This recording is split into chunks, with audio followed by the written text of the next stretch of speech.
SSC CHSL pre-result out. Am I pass or fail? Obviously, I am pass. I have cleared the SSC CHSL pre this time.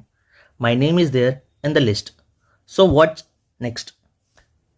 दोस्तों, मैंने पहले भी SSC CGL का mains और RRB NTPC का mains दिया है, तो मुझे ये बात क्लियर है कि आपका सिलेक्शन लास्ट के 30 डेज ही डिसाइड करती है।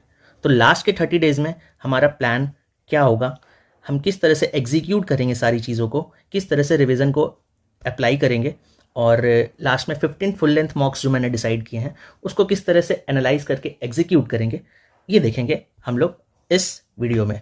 तो चलिए स्टार्ट करते हैं मैथ्स से। मैथ्स के रिवीजन का मैंने प्लान जो किया है उन 4 वीडियोस से किया है, जो मैंने 4 वीडियोस अपने कंप्लीट मैथ्स इन 4 वीडियोस वाले वीडियो में सजेस्ट किया है। इसमें टोटल 41 आवर्स का प्लान है, जिसमें 4 वीडियोस हैं। मैथ्स मेनिया के 3 वीडियोस हैं जो कि कंप्लीट रिवीजन ऑफ मैथ्स के लिए बहुत ही बेनिफिशियल है, और इसके अलावा SSC CGL और SSC CHSL में जो पूछे गए बेस्ट क्वेश्चंस हैं उनके कलेक्शन का वीडियो है।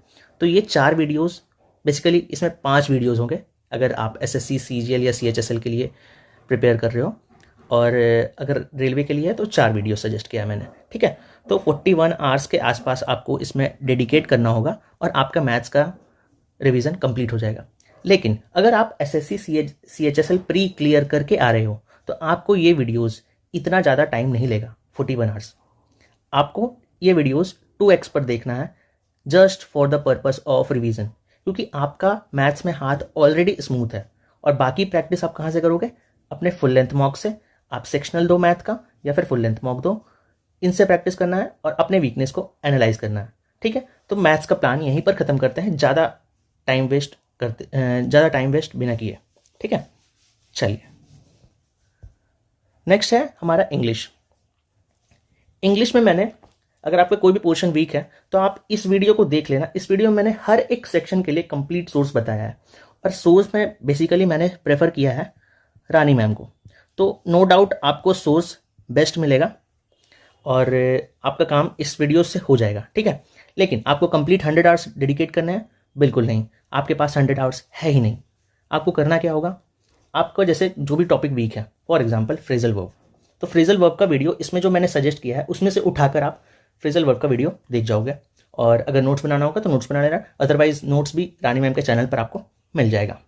ठीक, फिर आते हैं वोकेबुलरी। तो वोकेबुलरी का भी वीडियो, इसमें मैंने vocabulary, grammar, phrasal verb, fixed preposition, reading comprehension, हर एक सेक्शन को डील किया है। अगर आप बिगिनर हो तो ये 100 आवर्स कर लेते हो तो आपके लिए ये इनफ होगा, और ये कंप्लीट फ्री लेक्चर्स होगा। एंड ये सारे वीडियोस मैंने किए हुए हैं, तो रिवीजन पर्पस के लिए मैं इन्हीं को इस्तेमाल करूँगा। बेसिकली फ्रेजल वर्ब मुझे रिवाइज करना होगा, एंड वोकेबुलरी तो मैं ब्लैक बुक से ही रिवाइज करूँगा, क्योंकि वो मेरा किया हुआ है पहले से। ठीक है, तो इस तरह से आप अपने प्लान को थोड़ा सा कस्टमाइज कर सकते हो। जरूरी नहीं कि एज इट इज़ मेरा ही प्लान फॉलो करो आप। ठीक है, आप SSC CHSL प्री क्लियर करके आ रहे हो तो आप ऑलरेडी समझदार हो। तो नेक्स्ट जीके के लिए मेरा क्या प्लान होगा?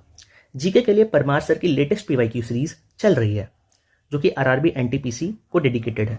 तो वो मैं ऑलरेडी कर रहा हूँ, बिकॉज मेरे RRB NTPC के एग्जाम भी शेड्यूल्ड हैं, तो वो भी मैं कर रहा हूँ। तो अल्टीमेटली इसके लिए मैं जीके अलग से कवर नहीं करूँगा। अगर आप भी RRB NTPC के लिए प्रिपेयर कर रहे हो तो आपको जीके के लिए अलग से टाइम डिवोट करने की ज़रूरत नहीं है। ठीक है, तो अब बात आती है कि इसमें सिर्फ परमार सर की PYQ सीरीज से काम हो जाएगा? बिल्कुल हाँ, इससे काम हो जाएगा।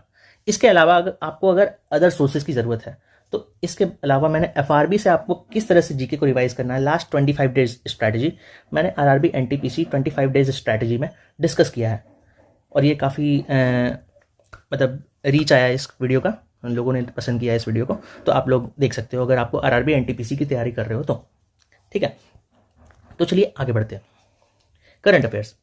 करंट अफेयर्स इंडोलोगस से कर सकते हो, नो डाउट। इंडोलोगस के monthly current affairs basically RRB NTPC के लिए सभी लोग सजेस्ट करते हैं, तो मैं भी इंडोलोगस ही सजेस्ट करता हूँ कि RRB NTPC के लिए इंडोलोगस करो।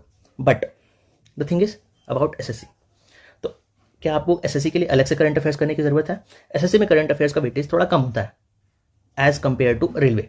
ठीक है, तो आप अलग से करंट अफेयर्स को दोगे time, I don't think so it is fruitful at this point of time.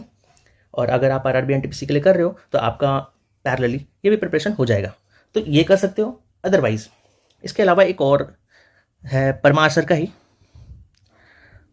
चल रहा है अभी लेटेस्ट करंट अफेयर सीरीज़, तो वो भी आप फॉलो कर सकते हो। ये भी रेलवे को डेडिकेटेड है, बट आपका काम हो जाएगा एसएससी के लिए भी, ठीक है। तो ये कर सकते हैं। आगे रीजनिंग, अगर आप एसएससी सीएचएसएल प्री क्लियर करके आ रहे हो तो आपको रीजनिंग में मुझे ज्ञान देने की ज़रूरत बिल्कुल नहीं है, ठीक है। आप ऑलरेडी प्रो इंसान हो, ठीक है। But the thing is, matter कहाँ फंसता है? पजल्स में, सिटिंग अरेंजमेंट में। यहाँ पर हम टाइम वेस्ट करते हैं। तो पजल्स और सिटिंग अरेंजमेंट में बेसिकली हमें क्या करना है, उन क्वेश्चंस को साइड कर देना है, लास्ट में करना है, ठीक है। फिर आते हैं एनालॉजी।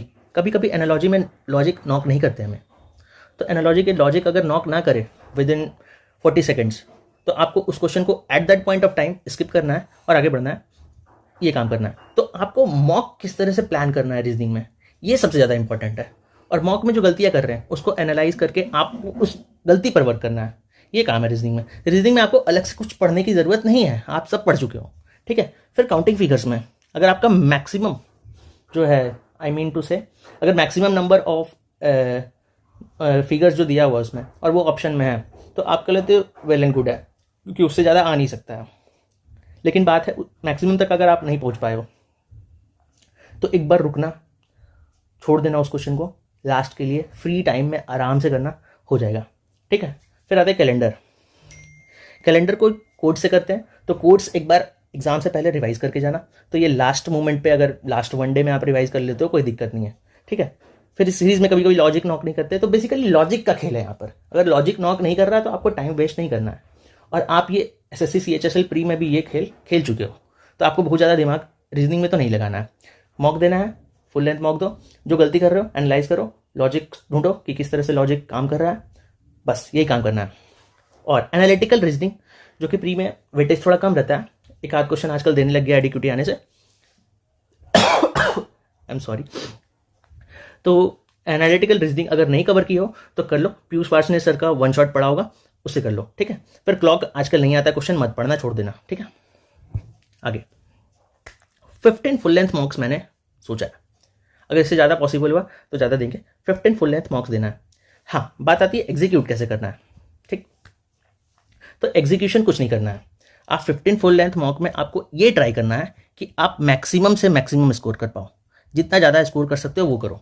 और आपको फुल लेंथ मॉक कब देना है, ये कोशिश करना कि 10-11 बजे के आसपास दो दिन में, क्योंकि आपका एग्जाम का टाइमिंग ऑलमोस्ट वही होगा, ठीक है। बात करते हैं कि ये मैक्सिमम स्कोर करने से क्या तात्पर्य है, ठीक है। आपको वन सिटिंग में मॉक देना है, सबसे पहली बात। ये नहीं कि आपने पॉज किया, फिर शाम में दिया, फिर दिन में दिया, इस तरह से मॉक नहीं दिया जाता। मॉक आपको फुल लेंथ एक बार में देना है, ऑलमोस्ट आपको 1.5 से 2 घंटे लगेंगे, तो एक बार में देना है। हाँ, एनालिसिस उसका बाद में कर सकते हो, लेकिन एनालिसिस इज मस्ट। एनालिसिस अगर नहीं कर रहे हो तो ये सबसे बड़ा गेम आपके साथ, गेम चेंजर तो यही हो जाएगा, आपका पूरा का पूरा गेम बदल देगा, ठीक है। तो एनालिसिस करना मस्ट है, तो एनालिसिस बिना किया नहीं काम चलेगा। बेसिकली रीजनिंग और मैथ में, कि रीजनिंग में आप क्या गलती कर रहे हो, आपका रीजनिंग स्ट्रांग है नो डाउट, लेकिन रीजनिंग में आपको फुल लाना है, कोशिश यही करना है रीजनिंग मैथ में फुल लाना है, ठीक है। लोग लाते हैं, ठीक। आगे बढ़ते हैं, तो चलिए आते हैं टाइपिंग पर।